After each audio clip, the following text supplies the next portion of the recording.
Pour ne rien manquer, abonnez-vous maintenant.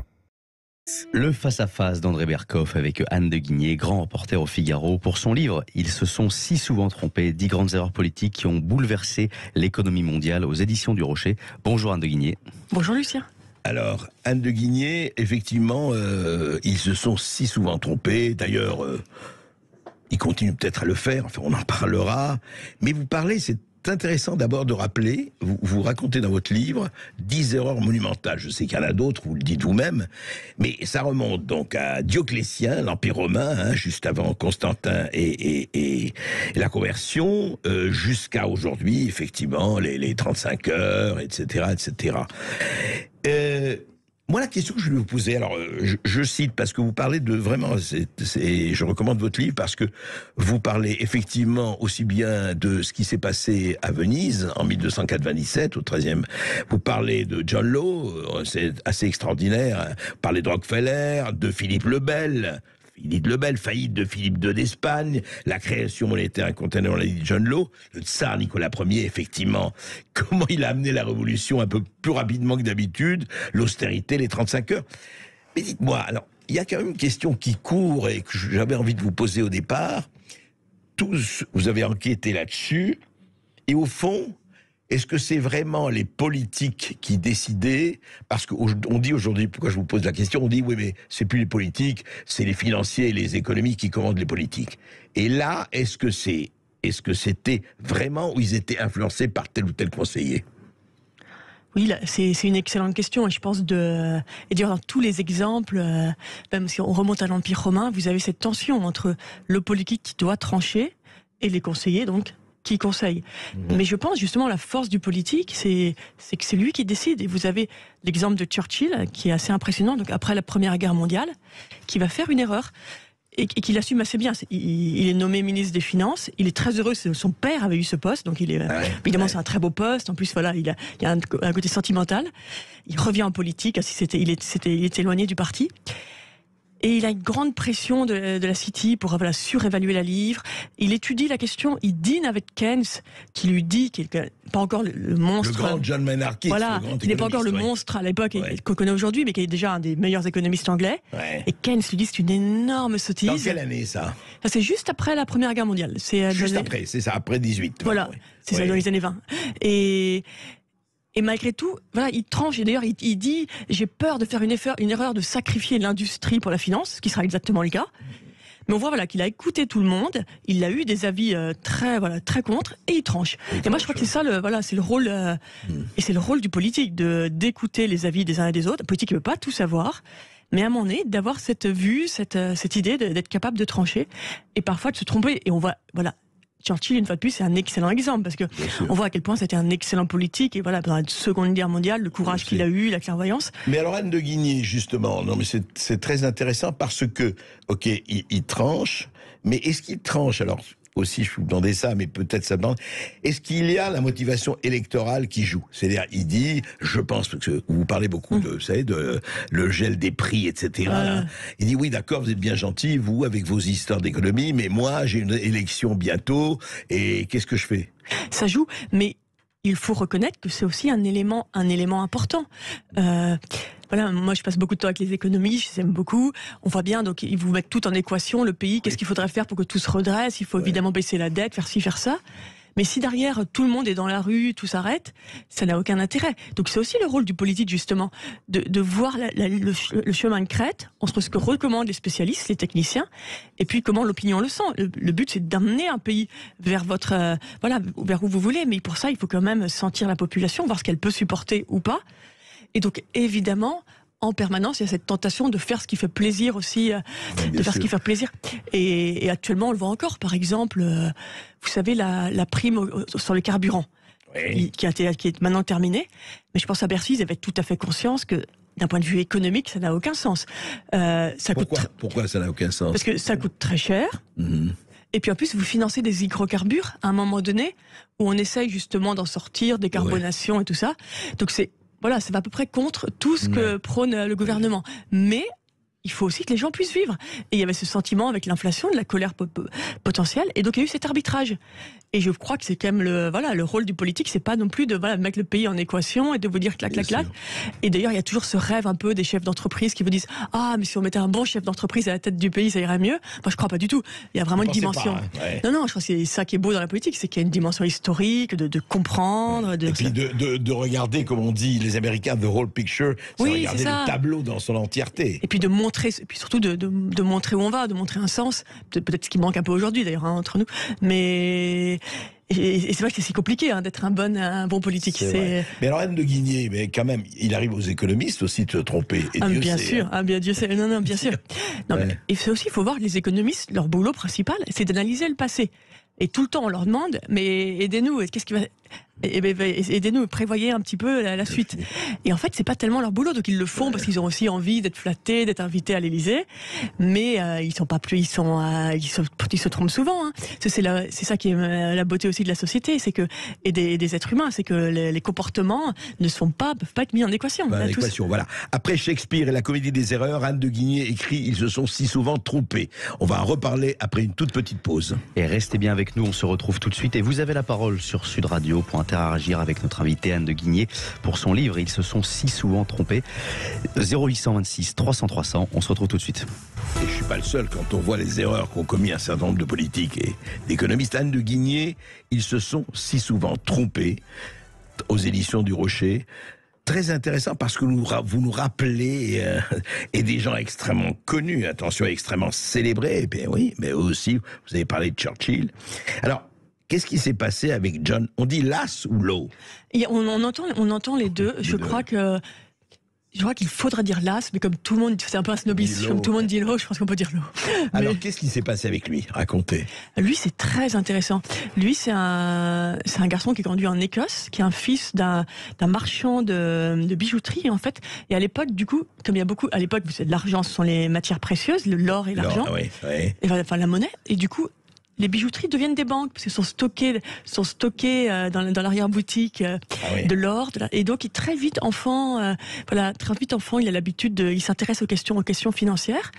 Et en fait, c'est un vrai génie. Et d'ailleurs, Schumpeter était très admiratif de John Law, qui a tout simplement inventé le papier-monnaie. Il a essayé. C'est vraiment lui. Voilà, qui a eu cette idée, qui a essayé. C'est un échec ce qu'il a fait. Alors, pour remettre un peu dans le contexte.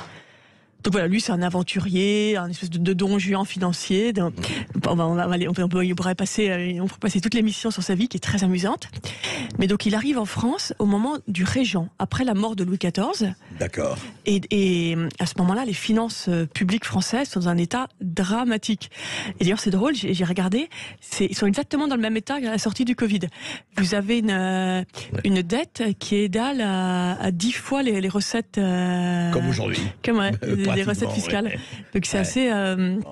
C'est assez étonnant. Et en plus, le régent qui, se veut un prince un peu humaniste, qui a promis l'apaisement après ces années de guerre et assez dur de Louis XIV, a promis qu'il n'augmenterait pas les impôts. Voilà. Et il est arrivé, déjà, il y a eu pas mal de tensions autour de son arrivée au pouvoir. Et sa grande promesse, c'est de ne pas augmenter les impôts. Alors, comment on fait à partir de là, si on n'augmente pas les impôts? Pour essayer de boucler le budget, sachant que les créanciers viennent en permanence, viennent réclamer leur dû, ce qui est normal. Et donc il a un ami de dîner fin, John Law, qui lui conseille en fait justement d'inventer le papier-monnaie, de sortir des métaux, des métaux en dur, de l'or, sonnants et trébuchants, quoi. Ouais. Et il crée de la monnaie, donc c'est assez Moi, je suis très impressionnée par ce livre. J'ai un peu revu tous ces économistes de ces époques-là qui ont évidemment pas d'ordinateur, pas de calculatrice. Et vous avez encore Baudin au XVIe siècle, mais qui comprennent des phénomènes très complexes, notamment sur l'importance de la monnaie. Et ils comprennent vraiment, ils sont d'une intelligence remarquable. Alors, où s'est-il trompé, lui, alors? Et lui, donc, il a l'idée. Il met quelque part, il crée une entreprise en mettant tous les actifs de l'État. Et à l'époque, ce sont beaucoup les colonies. Et en face, il va créer du papier-monnaie. Donc, quelque part, papier-monnaie, donc qui qui est garanti. Quoi, sur l'or, sur quoi il est Non, qui est garanti sur la richesse du pays, la richesse des colonies. Ah d'accord. Et donc il est garanti par la richesse de l'économie du pays. Et avec l'idée que vous avez confiance dans le papier, parce que vous savez qu'en Louisiane, dans toutes les grandes colonies, il y a beaucoup de richesses. Mais le problème, c'est qu'il crée beaucoup trop de monnaie. Il crée beaucoup trop de monnaie. Et à un moment donné, les gens réalisent que sa grande entreprise derrière est faible. Et en fait, il commence à y avoir des résultats, une année ou deux de mauvais résultats. Et tout de suite, en fait, le problème, c'est la défiance. Et donc, c'est très intéressant, John Law. Derrière, il y a plusieurs phénomènes. Vous avez ce qui peut ressembler un peu à ce qui s'est passé pendant les banques centrales longtemps, le quantitative easing, une création de monnaie à tout va pour essayer de résoudre un problème. Ouais. Vous avez planche à billets, planche à billets, vraiment. Ça, les phénomènes aussi incroyables de bulles financières, avec la question tout d'un coup, tant que les gens ont confiance, vous allez monter jusqu'au ciel, et puis la défiance. Et en plus, évidemment, il y a des géopolitiques que je vous épargne, d'ennemis du régent qui veulent faire tomber John Law, donc qui vont demander, qui vont en personne demander dans la banque leurs papiers pour essayer de créer cette défiance. Et tout le système va s'effondrer rapidement. Mais c'est incroyable. À l'époque, le système s'effondre complètement. Il s'effondre complètement. Ça prend quelques mois parce que John Law essaye de retenir la chute. Mais vous avez surtout ce qui est incroyable, c'est tout Paris boursicote. C'est marrant parce qu'aujourd'hui, la France se distingue un peu les Français par une certaine crainte de la bourse par rapport aux pays anglo-saxons. Il y a beaucoup moins de particuliers investis sur les marchés. Mais alors à l'époque, c'est incroyable. Toute la cour à Versailles vient, les gens les plus simples de Paris, tout le monde boursicote, les gens s'entretuent pour avoir des actions moins chères. Vous avez un fils de famille qui va être écartelé parce qu'il a tué pour gagner des actions, pour voler des actions. Donc c'est très impressionnant cette fébrilité, cette fascination pour l'argent, et un final, un système qui n'était pas sain, mais l'histoire a fait un peu de John Law un voleur. C'est pas tant que ça. Je pense qu'il était très honnête. Il a mal calibré les émissions, les émissions, et c'est un mathématicien en fait, qui était complètement dans son système, fasciné par ça. La création monétaire incontrôlée. Voilà, exactement. C'est ça pour John Law, oui. Mais un type très intéressant, très intéressant. Alors, on va. Alors, juste avant, mais je voudrais qu'on revienne parce que c'est intéressant. Vous parlez des faillites de Philippe II d'Espagne. Là, c'est au XVIe siècle, 1557. Alors, ça consistait en quoi? Racontez-la. Ça, c'est très intéressant parce que Philippe II d'Espagne, donc c'est juste après la découverte de l'Amérique. Donc, c'est à un moment donné où l'Espagne est extrêmement riche. Vous avez, je crois, 4 millions de tonnes d'or qui arrivent via Séville en Europe, vers l'Espagne. D'Amérique. D'Amérique, latine. D'Amérique. Bien sûr. Ils découvrent les mines. Et incroyablement, cet afflux d'or est si mal géré, en fait, que l'Espagne, ça correspond presque au déclin politique de l'Espagne. Enfin, vous avez cet âge d'or qui dure très peu de temps. Et très vite le déclin. Mal géré parce que voleur, parce que négligence, corruption très forte autour du roi. Donc, nous aujourd'hui, on en bénéficie quelque part de cette période, parce que vous avez vraiment toutes les merveilles, une partie des grandes merveilles des palais, des monastères espagnols, datent de l'époque, et ont été financés, ont été financés par cet or. Mais en revanche, il y a plus aucun intérêt pour tout ce début d'industrialisation et même d'agriculture. Et vous avez à l'époque même des famines qui reviennent en Espagne, alors que la disette arrive, alors qu'il y a tant de richesses, mais qui est uniquement captée par l'entourage du roi, et pour certaines magnificences, et absolument pas réfléchie en termes industriels. Et donc en fait, et l'Espagne doit même faire venir de France, de partout, pour nourrir sa population, alors qu'il y a tant d'or qui arrive. Et d'ailleurs, on a ça aussi parfois aujourd'hui dans des pays qui ont des 4 millions d'or, et puis la population pauvre. Et le roi qui finit par faire faillite plusieurs fois. Et d'ailleurs, c'est presque comme la crise des subprimes. Vous avez des banques qui tombent parce que leur bilan était rempli d'obligations souveraines espagnoles qui s'avèrent pourries, comme des créances pourries. Et vous avez les premières grandes banques allemandes de l'époque et de la Renaissance qui vont faire faillite à cette occasion. Mais alors, je voudrais justement, Anne de Guigné, ça c'est une question et vraiment que votre livre suscite, etc. C'est que, est-ce qu'à votre avis, ou pas du tout, mais je vais avoir votre avis, vous êtes journaliste économique, vous êtes grand reporter, est-ce que tout politique devrait avoir de véritables notions d'économie, ou pas? Un minimum, oui. Il faudrait qu'il soit uniquement s'il est bien entouré, quoi. Non, je pense qu'il faut vraiment un minimum. Je pense qu'un bon politique, il doit il doit maîtriser ce que lui dit, ce que lui racontent ses conseillers. Il et doit pour ça, comprendre et voilà, maîtriser, ouais. il faut un minimum. Voilà, un politique, il peut pas tout savoir Bah et non, bien sûr. parler chinois et avoir lu tout Schumpeter. Non, mais il faut un minimum, voilà, de culture générale de l'honnête homme pour comprendre tous les rapports qui vous arrivent. Et non, je pense. Et puis dans le monde actuel, l'économie est si importante, Mais si complexe aussi. c'est complexe. Hein. Mais sa complexité vient non pas du côté quantitatif, bon, évidemment qu'il est complexe, mais moi je crois bien surtout du fait que c'est une science humaine et qu'en fait tout repose simplement sur les mouvements de confiance, de défiance. Donc c'est pas une science. Non, mais soyons clairs. Non, voilà. Pour moi, une science humaine, c'est pas une science. Non, c'est pas une science dure. C'est moins bien, c'est pas une science dure. Voilà. Non, c'est pas une science dure. Il y a une part, et dans ces exemples, c'est très important. Le fait que tout d'un coup, d'aléatoire. Et une fois de plus, c'est pour ça que la supériorité du bon politique, c'est qu'il arrive à prendre en compte et quelque part à gérer cet aspect humain très difficile de, et on va confiance. on va en parler avec l'histoire incroyable que vous racontez dans votre livre de Nicolas Ier. Ah oui, le pauvre. Nicolas II. Et je pense que j'ai été Vladimir Ilyich Lénine, je leur ai envoyé des chèques même après, en tout cas à son fils. On en parle tout de suite après cette petite pause. Et vous avez la parole sur Sud Radio 0826 300 300. Vous nous appelez pour interpeller Anne de Guigné pour son livre « Ils se sont si souvent trompés, 10 grandes erreurs politiques qui ont bouleversé l'économie mondiale ». On se retrouve tout de suite 0826 300 300. Ils se sont si souvent trompés, affirme Anne de Guigné, et avec raison dans son livre paru aux éditions du Rocher. Alors parlons justement de la Grande Russie, de l'époque de la Russie des Tsars, notamment Nicolas Ier. Et vous racontez dans votre livre, et c'est un chapitre tout à fait passionnant, comment il a voulu supprimer ces idées sulfureuses, socialistes et progressistes qui commençaient à arriver sur le territoire de la Sainte-Russie. Oui, j'avoue que c'est presque touchant hein, quand on connaît, évidemment, nous connaissons la suite de l'histoire. Et Nicolas Ier, c'est quelqu'un d'intéressant, qui a été souvent caricaturé comme un tsar obtus, fermé, mais c'est pas vrai. Il a fait beaucoup pour les artistes, notamment Pouchkine. Et donc, mais c'est un tsar qui a été élevé vraiment dans le souvenir de la Révolution française. Enfin, élevé, pas dans le souvenir glorieux, mais dans le souvenir horrifié de la Révolution française, de Napoléon, et qui vit dans sa jeunesse la Révolution de 1848 en Europe occidentale. Et qui est complètement tétanisé à l'idée que ce mouvement libéral arrive en Russie. Et il a un ministre qui l'aide pas beaucoup à bien réfléchir, Cancrine. Et ils font cette analyse assez simple, en effet, de se dire qu'il y a une corrélation parfaite entre ce mouvement libéral et la multiplication des usines liées au début de la révolution industrielle. Oui. Et donc, ils ont une idée de génie de se dire, bon, on va limiter les usines et on ne sera jamais touché par tous ces mouvements libéraux. Et il y a des lois incroyables dans les années 49, 50, qui encadre, par exemple, qui encadre à Moscou, par exemple, vous avez pour ouvrir une usine à Moscou, c'est quasiment impossible, notamment de filature. Il faut 1000 autorisations. Tout est vraiment, c'est extrêmement compliqué.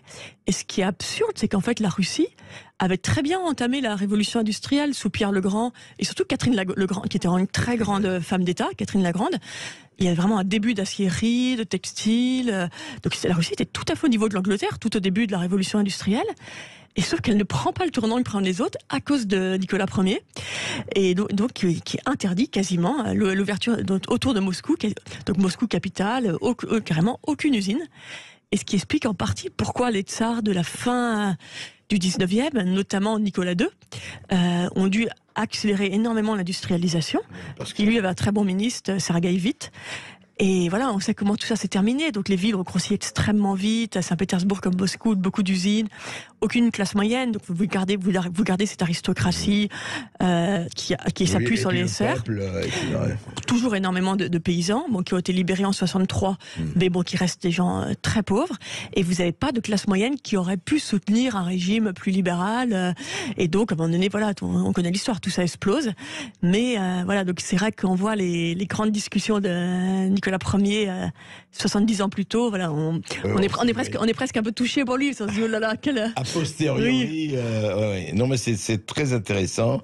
Et effectivement, pour vous, alors si on parle... parlons de l'actualité, parlons aujourd'hui. Enfin, l'actualité, oui, c'est pas si ancien. Les 35 heures, les fameuses 35 heures. Et puis, on voit aujourd'hui la discussion qu'il y a eu sur la loi sur les retraites, etc. Et ces 35 heures-là, c'était en fait idéologique pour vous ? Oui, je pense qu'on voit le calendrier politique. C'est vraiment à un moment donné, vous savez, vous aviez Chirac qui s'avançait sur un agenda très social. Donc la gauche avait besoin d'avoir quelques totems marqués à gauche. Et les 45 heures en ont fait partie. Après, on voit que c'est un débat de fond qui revient aujourd'hui avec la semaine de 4 jours. Bien sûr, et c'est un débat très intéressant sur l'allongement de l'âge de la retraite ou pas, etc. Voilà. etc. Et c'est des débats très passionnants de qu'est-ce que le travail, la place du travail dans la société, dans nos vies. Voilà, c'est des débats vraiment dignes d'intérêt. Mais c'est vrai qui ont été pris, les 35 heures obligatoires pour tout le monde, au moment où on rentre dans l'euro, où la Chine arrive dans l'OMC. Je pense vraiment que c'était catastrophique pour la France. Après, voilà, la corrélation avec la désindustrialisation, elle n'est pas mécanique. On l'a fait parce que c'est le même calendrier. Les défenseurs des 35 heures vous disent que ça n'a rien à voir. Non, mais c'est difficile. aussi la catastrophe de la désindustrialisation. C'est aussi une catastrophe, une très mauvaise décision. Enfin, oui. C'est pas une personne qui l'a prise. Mais non. Mais je pensais que 35 heures ont complètement participé à la désindustrialisation, parce que la France a juste complètement perdu en compétitivité. À un moment donné où en fait la compétition est devenue très forte, et surtout ce qui est dur, c'est que c'est un moment donné où l'Allemagne, elle, a pris complètement un chemin inverse et nous est passé devant de manière économique de façon assez abyssale. Sauf qu'aujourd'hui, quand même, Anne de Guigné, l'Allemagne, c'est pas. Oui, aujourd'hui, l'Allemagne aujourd'hui, voilà. En fait, Angela Merkel, qui a été très saluée pendant très longtemps, maintenant on réalise en fait qu'elle a juste strictement rien fait pendant tous ses mandats. Qu'elle avait beaucoup de qualités. Alors qu'elle était le génie absolu. Voilà, c'était vraiment le modèle absolu. Bon, elle a des tas de qualités, mais objectivement, aucune réforme de fond, et l'Allemagne le peut aujourd'hui, ça c'est très clairement. C'est très clair.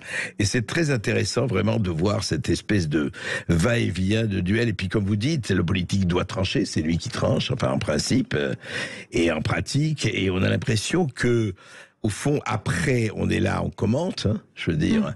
Mais donc, vous avez dit, je voudrais, avant qu'on prenne les auditeurs, souligner que le vrai problème, c'est que le politique doit prendre la responsabilité de ça, parce que c'est lui qui tranche. Et le problème, c'est qu'on a l'impression, et je ne parle pas seulement de la France, mais en général, on a l'impression que les décisions sont prises et après elles sont diluées, on ne sait plus du tout. Je ne dirais pas qui a fait quoi, mais quand on en parle, c'est déjà de l'histoire, mais dans le temps qu'on vit, on ne sait plus qui a fait quoi, et on a l'impression d'une société, je schématise, à irresponsabilité illimitée. Non, vous avez raison, et c'est vraiment sans aucun doute une des explications de la crise démocratique actuelle, c'est que vous avez l'impression que vous élisez n'importe qui, tout le monde fait la même chose, vous voyez pas trop ce que font les gens, vous suivez pas les actions. Non, et c'est sûr que et très peu de gens assument en effet de dire je me suis trompé et voilà pourquoi, mais j'avais ces données. Et non, et c'est vrai que c'est une question de responsabilité. En plus, ça se diffuse dans absolument toute la société. C'est ça, parce qu'on voit pas d'autocritique, mais même ce qui serait d'ailleurs, je trouve, et ce serait à l'honneur. Je crois que les gens apprécieraient dire oui, bien sûr. voilà, là je me suis trompé. Ou même de dire parfois je sais pas. Je sais pas. Je ne sais pas. Je sais pas. Ça n'existe plus. Vous n'entendez pas une personne d'autorité dire je sais pas. Tout le monde, des réponses un peu floues et vagues sur tout et n'importe quoi. Et une fois de plus, c'est l'exemple de Churchill il a dit lui-même j'ai été le pire ministre des Finances. Et il l'a dit très peu de temps après, pas à 90 ans. Alors que ça a été le meilleur Premier ministre de guerre que l'histoire et tout le monde comprend comment il a fait cette erreur. Il a mal choisi, mais il avait dit il y avait une tension. Et pourquoi pas, moi mon bouquin, l'objectif, c'est pas de dire ils sont tous nuls avec le titre, mais c'est plutôt, je trouve que l'erreur, c'est une manière intéressante de parler de nous, dire tous.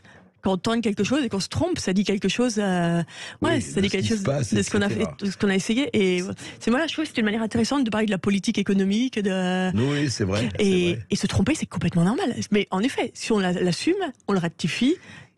Oui, mais alors justement, c'est une question que je voulais poser d'actualité par rapport au journaliste que vous êtes et au reporter que vous êtes, c'est qu'aujourd'hui, vous vous rappelez, il y a encore 30 ans, on disait, en tout cas, il n'y a pas d'économiste, il n'y a pas un journaliste économique, à la télévision, c'est vrai, on parlait très peu d'économie, heureusement, le balancier, a bougé, etc. Et donc, il faut savoir si aujourd'hui, effectivement, je dirais qu'on entend sur l'économie beaucoup plus les économistes, de plateau ou pas de plateau, que les politiques. On aurait peut-être un peu plus à entendre les politiques et ce qu'ils ont à dire, mais je crois, Lucien, que nous avons un auditeur. Il y a Christophe d'Aix-en-Provence qui est avec nous. Bonjour Christophe. Bonjour Christophe. Bonjour à tous, et particulièrement à votre invitée, Madame Anne de Villiers. Bonjour Christophe. Oui. Bonjour à vous. Madame, je vais vous contredire. M'en veuillez pas. Hein. Ah non, mais bien sûr. Allez-y. Bon, les fameuses 35 heures, moi je pense que les 35 heures, elles sont arrivées dans notre économie, notre société, en raison des transports.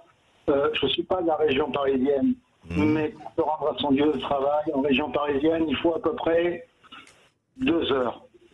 Hein? 2 heures aller, 2 heures retour, vous voulez dire? Voilà. Pratiquement, Vous connaissez mieux ce que je vous dis, c'est un provincial. Non, je En comprends. revanche, moi je pense pas que ce soit les 35 heures qui sont la cause de la Industrialisation, oui. Voilà, merci André. Moi je pense beaucoup plus que c'est la vente de nos outils de production, notamment l'acier. Si vous n'avez pas d'acier, vous aurez beaucoup de difficultés à faire de l'industrie, par exemple. Et puis, Maastricht, c'est une super affaire pour les Allemands. Pour l'euro, n'en parlons pas. Mais notre culture, elle vient de 1992. C'est mon point de vue. Hein. D'accord. Madame. Non, mais Christophe, vous donnez point de vue. Tout le monde donne point de vue, c'est bien. Voilà. Oui, Anne de Guigné. Non, j'entends votre point de vue. Il est et là où je suis d'accord avec vous, je pense que Maastricht a fait qu'on était beaucoup plus en concurrence, notamment le fait d'avoir une monnaie unique. Mais moi, je refuse l'idée de dire on pouvait dès qu'il y avait concurrence, de toute façon, la France était perdante. Je pense que la France a aussi fait des choix qui ont fait qu'en effet, dans l'Europe, l'économie française a décroché. Et une fois Alors, quel choix a fait que l'économie française a décroché? Justement, je pense qu'au moment où Schröder faisait toutes les lois, faisait toutes ces fameuses lois des mêmes années, des années 2000, pour rendre l'économie allemande plus compétitive, demander aux gens de travailler plus, à ces moments-là, la France choisit le loisir, qui a des côtés très sympathiques, notamment... Et le tertiaire. Voilà. Le tertiaire, enfin la culture. Et notamment pour les familles et les femmes, les 35 heures, il y a des études, ont apporté beaucoup de bienfaits en termes d'organisation.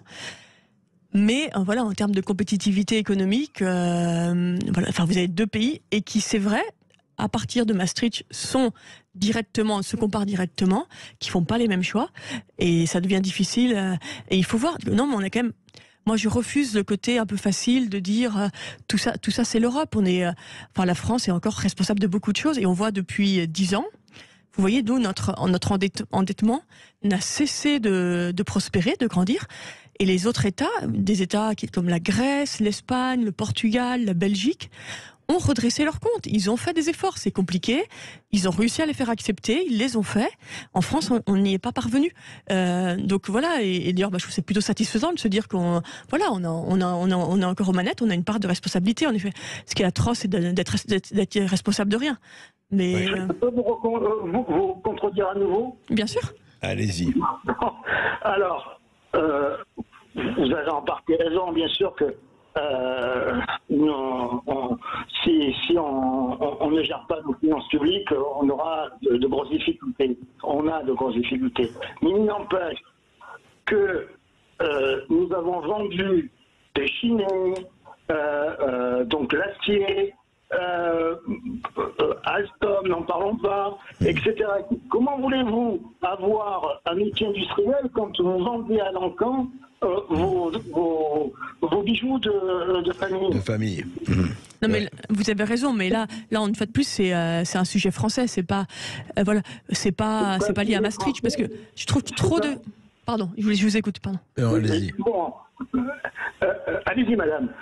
C'est vous l'invité, c'est pas moi. Hein. Non, mais quand vous dites, ce que veut dire juste ce que dit Christophe, c'est vrai. Vous dites effectivement, parce que ce que vous êtes en train de dire, Anne, c'est intéressant. Vous dites oui, mais on a quand même notre propre marge de manœuvre. Oui, tout maintenant. Mais on s'en réjouirait si les choix n'étaient pas aussi, je dirais nuls, c'est un peu beaucoup. Enfin, c'est vrai que la vente à la découpe de la France, quand même, et ça c'est pas d'hier.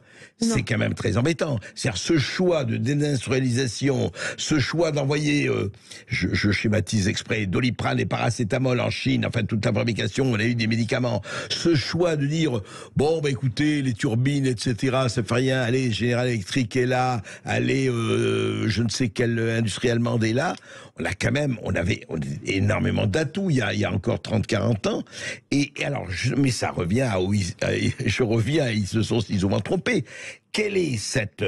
Et ça, ce n'est pas lié seulement aux 35 heures, et peut-être pas à Maastricht, justement, mais quelle est cette espèce de choix collectif, d'ailleurs à droite comme à gauche, de ce point de vue-là, de dire, bon, mais écoutez, la France, c'est fini, le côté, bon, l'agriculture, alors que, ce qu'on est en France, c'est quand même pays d'agricole, bon, c'est bien, mais enfin, le secondaire, l'industrie, non, ce qui compte, c'est le tertiaire. C'est quand même un choix. Oui, non, c'est un choix, et en effet...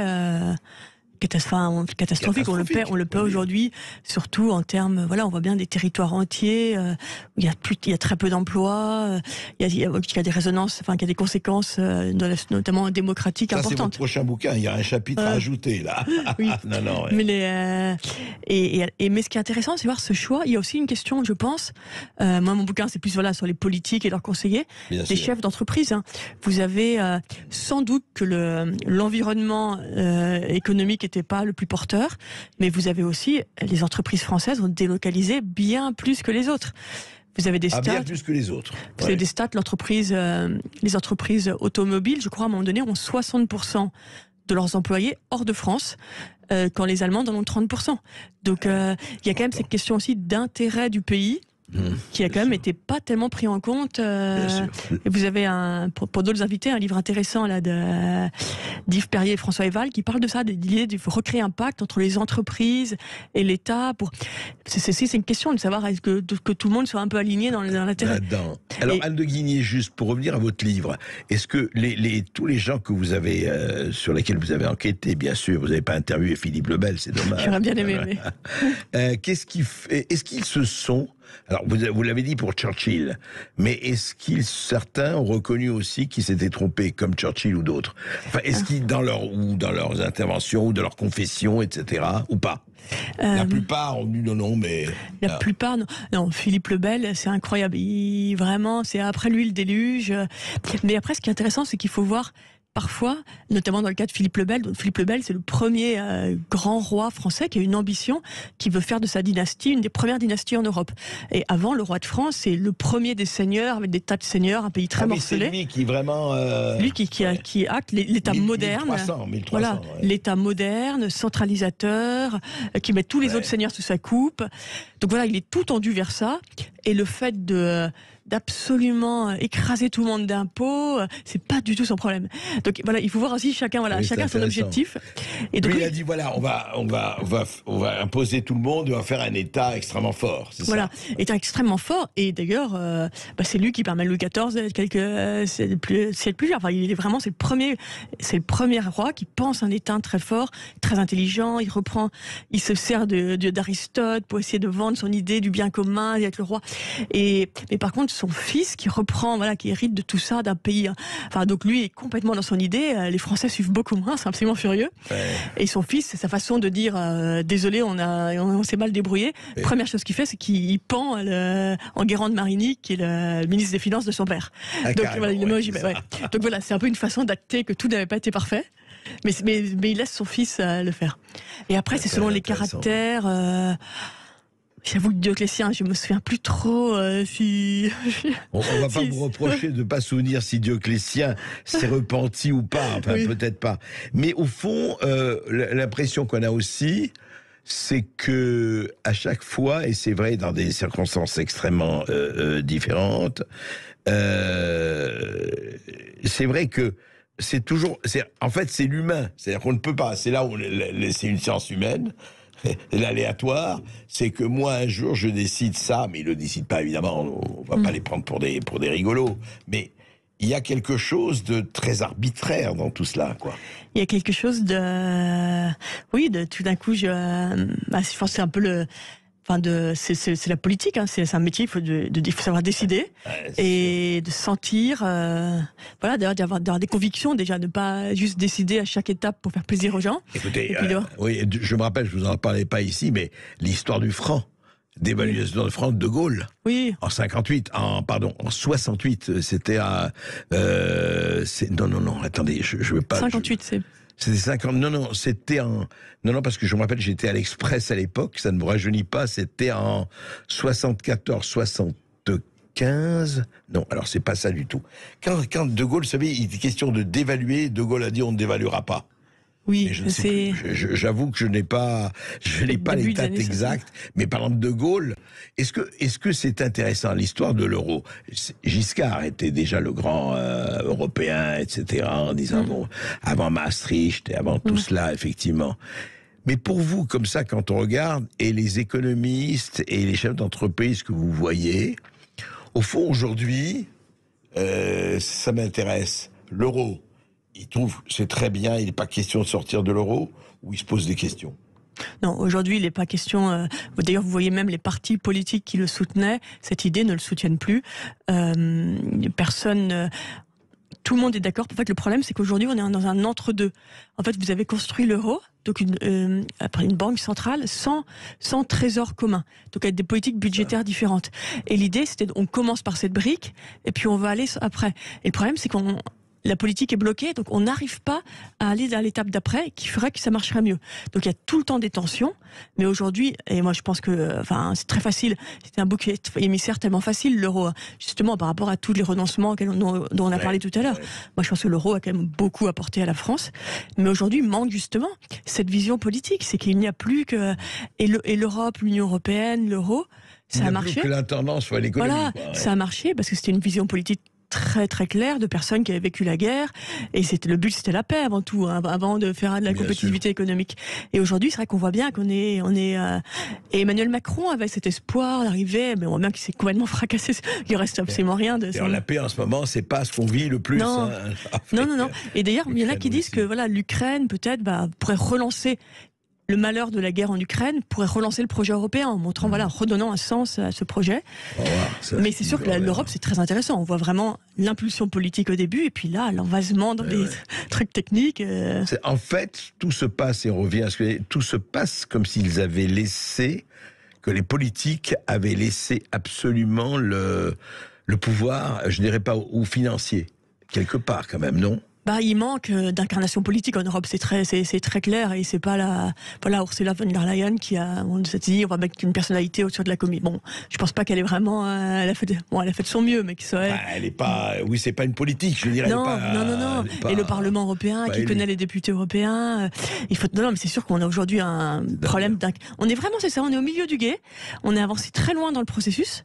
Et on peut pas, moi je pense que ce serait une catastrophe de revenir en arrière, mais on n'arrive plus à aller à l'étape d'après, parce qu'il n'y a pas de politique qui arrive à expliquer simplement aux gens quel est l'intérêt, pourquoi on porte ça. Et donc là, c'est vrai qu'on a une situation très compliquée. Très compliquée. On va en parler tout de suite, je crois que nous avons un auditeur, Lucien. Oui, on se retrouve tout de suite après cette page de pub. Vous continuez de nous appeler au 0826 300 300, à tout de suite sur Sud Radio. Vous êtes bien dans le face-à-face d'André Berkoff, et on est tout de suite et rapidement avec Hervé d'Antony. Bonjour Hervé. Bonjour Hervé. Bonjour. Oui, je voulais répondre. Je suis pas spécialiste de cette période, mais enfin, je suis historien, donc je voulais répondre. Et comme j'avais fait faire un livre qui s'appelait De Gaulle, l'or, le dollar et la France entre 1940 et 1970 de Gilles Ragache, je me souviens que c'est novembre 1968. Ah, d'accord. Très bien, merci. Novembre 68. Tous les journaux avaient titré que la dévaluation était obligatoire, et en fait, il n'a pas dévalué. Ces C'est très intéressant de rappeler ça, c'est ça. Merci de le rappeler. Merci beaucoup. Hervé. Parce que, voilà un exemple du politique. Oui. On lui disait, tous ses conseillers lui disaient, non, il faut dévaluer. Il lui dit pas question. C'est vrai que derrière la monnaie, typiquement, c'est un sujet, c'est très intéressant. Vous avez toute la technique qui vous dit, à tel niveau, vous tuez votre industrie, attention, en comparaison avec la monnaie d'à côté. Et puis, vous avez savez, la mythique nationale, l'Angleterre, pourquoi elle surévalue? Parce qu'ils veulent revenir au change d'avant-guerre. Ils veulent pas. L'idée d'avoir une monnaie plus basse, c'est un pays affaibli. Et donc c'est sûr que la monnaie, c'est très très très intéressant. Bah oui, oui. Et donc c'est vraiment là, vous êtes au croisement, la tension entre la technique et le politique. Et en effet, parfois, et voilà, Churchill, il a voulu défendre la grande Angleterre. Ouais. Il est revenu à la parité de Newton. C'est intéressant. C'était Newton qui l'avait fait pour le roi, je sais plus quel roi. Et De Gaulle, lui, pareil, même tempérament. Mais chez De Gaulle, ça marche. Et chez Churchill, le pas était trop gros. Tout est question, voilà. Il était surtout bien entouré. Oui, il y a ça aussi qui joue. Merci Hervé. En tout cas, Anne de Guigné, c'est vraiment, ils se sont si souvent trompés, c'est vrai. Oh, ils se tromperont encore. Mais on se trompe tous. Mais espérons que nous survivrons à leurs erreurs. C'est ça le problème. Ouais, je pense qu'on le fera. Merci beaucoup, chers auditeurs, d'être toujours aussi nombreux à nous écouter. Et merci à Anne de Guigné pour son livre. Ils se sont si souvent trompés, 10 grandes erreurs politiques qui ont bouleversé l'économie mondiale, aux éditions du Rocher. On se retrouve après les informations sur l'émission de Brigitte Lahaye. À tout de suite sur Sud Radio.